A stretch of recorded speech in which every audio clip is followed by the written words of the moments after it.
This is the weekly lesson for study until the 15th of September 2024. Subject: Doors Open Day. When I am out and about, one of my little joys is discovering new buildings, architecture, and exploring different places. I really love taking pictures of every nook and cranny that I can possibly access. With that in mind, you can imagine then that I really look forward to Doors Open Day. That weekend of the year when my town suddenly loosens its chains and I can access anywhere, such as local courthouses or underground tunnels beneath one of our main streets.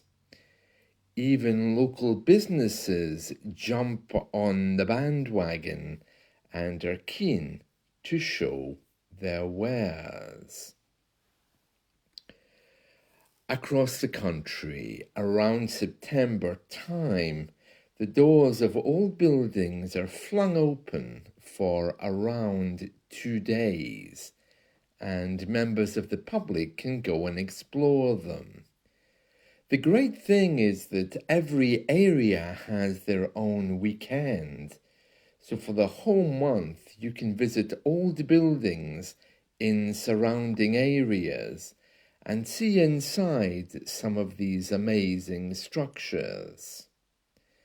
Of course, some of these places offer us great examples of Victorian kitsch.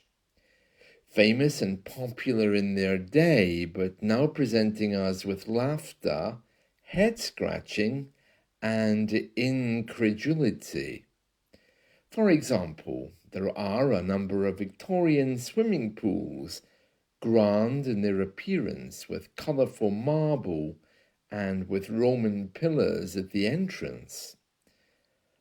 There are others which offer us a glimpse of history into a time long forgotten, reminding us how we used to live. Forgotten metro stations, underground streets, for example. As always on Doors Open Weekend, I scour the internet searching for the places I want to visit. It feels a bit like that euphoria you get when you buy a lottery ticket.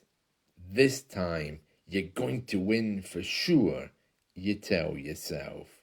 But yet somewhere inside, you know that your expectations aren't going to be met.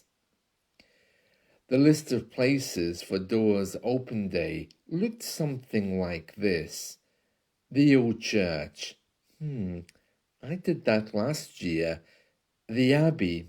No, I got married there. That was enough. The courthouse. Exciting last year, but not this year. The cemetery. Seriously? No. Besides, I was there last week. The observatory. Yeah, a possibility. The library. Really? There's no way. I was there for its opening. The university. There's no way. The old prison. Why does that sound exciting to me? So finally I decided upon another local church that no one ever goes to. In fact, attendance is so low that it will be closing its doors permanently in the near future. It was only a short walking distance away. As I approached the main door, a woman stepped forward wearing a navy-colored business suit and pearls. "Feel free to walk around," she said in a way that sounded almost menacing. "Don't forget to check out our refurbished Victorian toilet suite," she beamed. I had completely forgotten. British people are immensely proud of toilets, toilet humour, and things associated with the body. Thanks, okay, I responded, trying not to show how bizarre the whole thing sounded. Would you like a pause, stare, magazine? She continued. Yes. Pause, stare. I'll take one. I smiled and walked a few steps away. I never understood why churches always seem to be full of people with fake upper-class English accents. Our class system died years ago, yet there are many people here who would love to keep that going. I put my best received pronunciation on rerun, just to make her feel comfortable.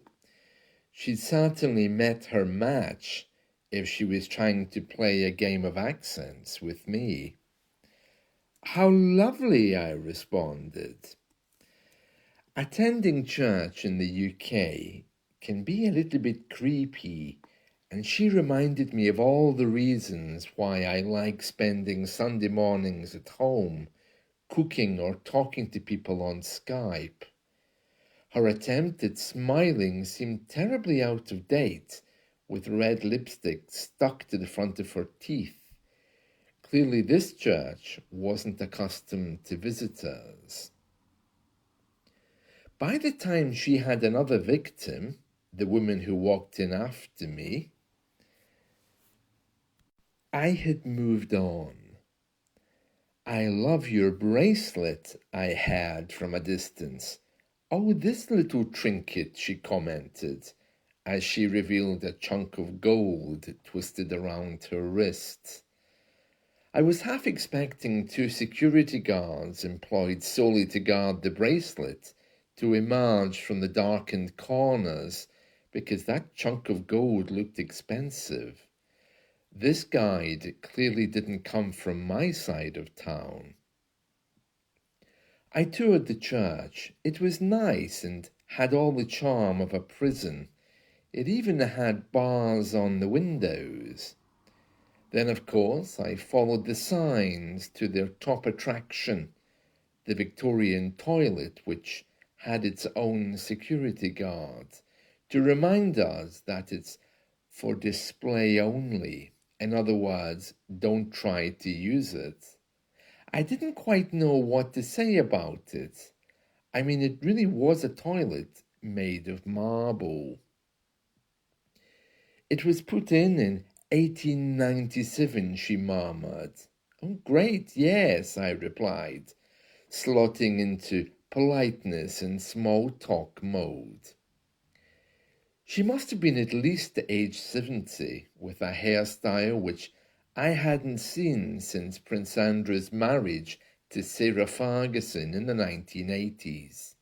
Hence the term Fergie bow, a type of hairstyle tied back in a piece of linen cloth. Just as Princess Catherine is called Kate, Diana was called Di, Sarah Ferguson, is Fergie. Oh well, I have to dash. It's been lovely, I chirped, backing away towards the door. I was grateful for the experience, but the British eccentricity was overpowering, and so was the general discomfort of mixing with others. It was greatly reassuring to sense they felt the same way. As these old buildings find other uses and are converted into gyms, bars, nightclubs, and even IKEA shops, I wonder how much longer the sense of the sacred will be preserved, and whether these doors open days will be a thing of the past. Until then, they remain stark reminders of the British Empire, complete with war memorials, roll books, gold and silver, keeping alive the very thing the rest of us are trying to forget. Yet very soon, religion here will be a thing of the past.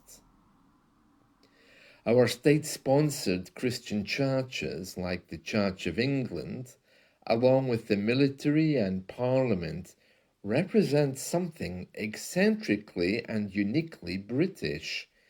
Three sides of the same triangle. It's hard to imagine a trinity with one part missing. A country with only military and parliament sounds more like some kind of South American dictatorship. Change is coming, but what that looks like, nobody knows. What's coming next? That's the key question.